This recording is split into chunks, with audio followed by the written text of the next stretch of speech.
Hey y'all.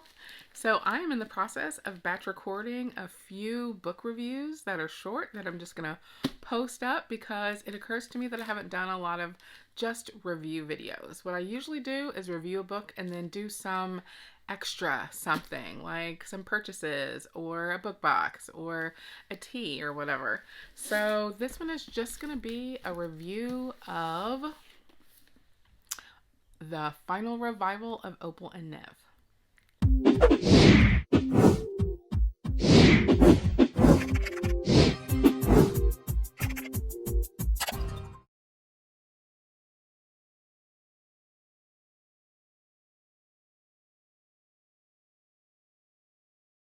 You can check out a video on IGTV of the Instagram live discussion that I did of this book with Cindy from Books with Bubbly last week, I think, or it was last week when I'm recording this. Who knows when I'm actually going to post this. So, the last revival of Opal and Nev is the fictional oral history of the musical duo of Opal Jewel and Neville something. I don't remember. So Nev is a British not revolutionary, but like he has a different style. He likes to write about things other people aren't writing about. His songwriting is very storytelling in nature. And he's picked up in America by a fledgling record label. And his producer and manager is really going out on a limb for him. We're going to make this guy a star.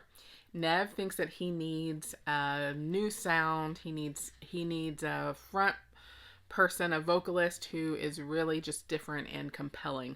So they go on a search across the US to try and find someone. They check out both white joints as well as black joints, and they run across Opal at a open mic night kind of talent show kind of thing in her hometown of Detroit. Nev is immediately smitten and taken with her, loves her voice even though she's not the best singer. In fact, she's on stage with her sister who is a much better singer. But she has a presence. Opal has a presence.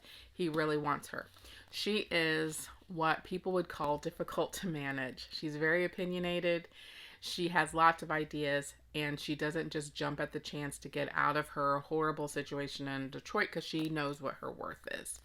She and Nev get together. They make a record together. It flops. The record company hires a racist group that does really well. Terrible shit happens. Lots of things are going on. So that's in the 70s. Currently, or 2016, Opal wants someone to tell her story.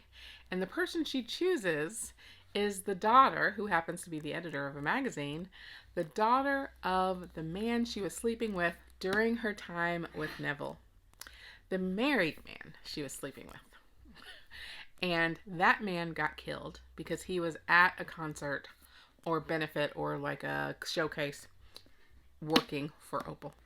So our main character, who's the writer, the editor, named Sunny, is the one who's doing the interviews and trying to figure out what happened to her father and what the history was with Opal and her dad. She knows, like, it's not a secret. Everybody knows that they were involved. Everybody knows or assumes that the reason why he was killed is because he was there for Opal.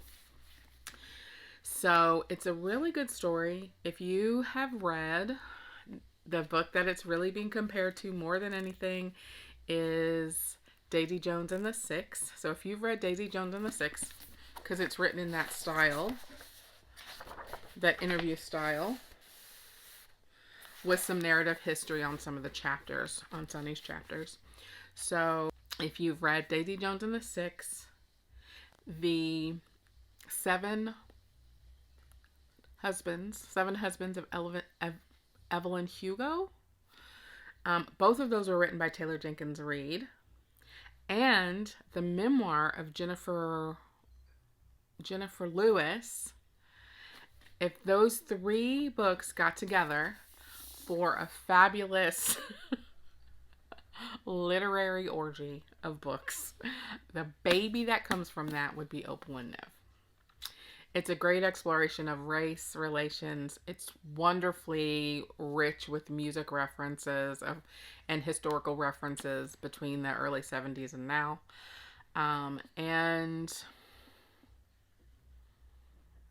the language is rich. I believe that this is Downey Walton's first novel, though she has done some short fiction, poetry, and, those kinds of things. So I would definitely recommend this book to anybody who really likes historical fiction, particularly as it relates to music overlap. So check it out. I'm not going to spoil the end because there are a couple of places where it's supposed to be twisty. Don't try and predict anything too hard. Just read it, enjoy it. If you read it, loved it, hated it, somewhere in the meh category, drop your comments below. Let's talk about it. I will catch you on the next one.